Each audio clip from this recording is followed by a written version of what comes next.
Hello, welcome to Spicy and Juicy Cooking Videos. Today I'm going to show you how to cook gongura and mutton. Gongura and mutton is an authentic traditional South Indian dish, and it's more particularly a special dish in Andhra. And whenever you are thinking about authentic traditional cooking, I would say that you have to give yourself a little bit of extra time. If you're in hurry, this is not kind of a dish that you want to do. Okay, now this is time to cook, and so let's get to the kitchen. And if you like the video, please click like and subscribe to the channel. Okay, here is gongura mutton just cooked, and I will be actually showing you how to cook this really spicy and juicy and tasty mouth watering meat and greens cooked together. So here is gongura that you see, and these are very strong leaves, and if you look at the stem, it is kind of red. So you put that into a little dish, and then I can add some oil or some water, and steam cook it for 10 minutes or so. So then the leaves get soft and mushy, and just like how you see it here.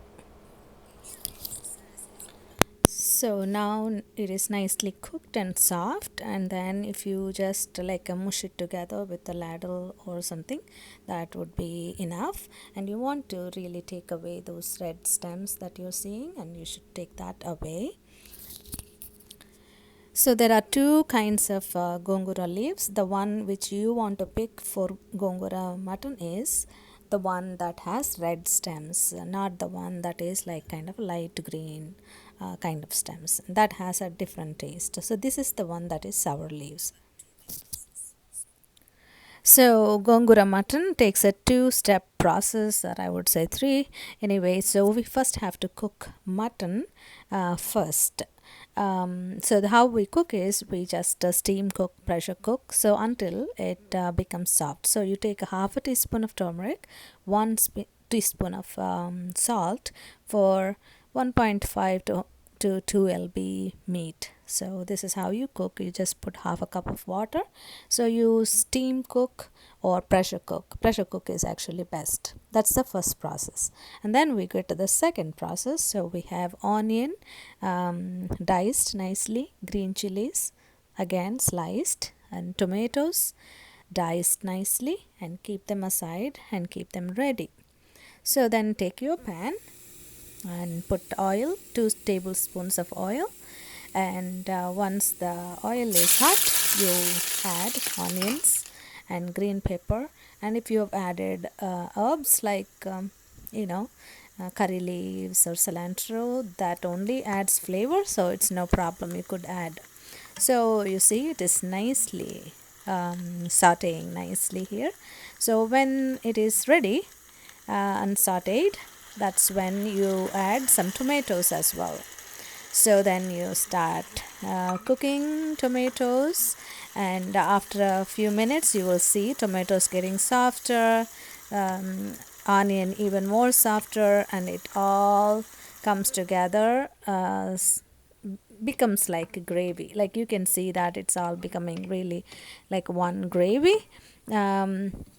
You want it to be still, now it is still chunky, right? So you don't want it to be so chunky. It all should come mushy. So what I do is now I put a lid on there and leave another 5 minutes or 10 minutes, depending on a lower heat. You don't want it to burn.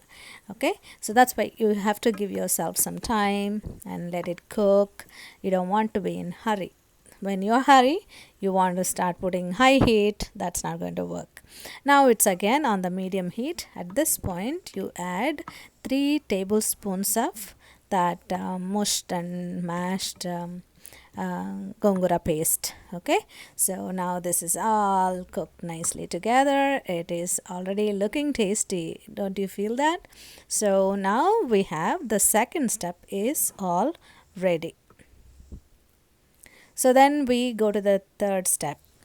So now what we do is we put the meat and the gravy mix together and it has to cook for about 10 minutes on low heat, so the meat takes all the flavors in from gongura gravy. So this is simple cooking and extremely tasty, and you can use like even with spinach and other greens and different kinds of meats, and you can alternate. So I'm adding here the recipe for you, and you can refer back to it if you missed while watching a video. So enjoy and come back to the channel and subscribe if you would like, and keep watching more videos. Thank you.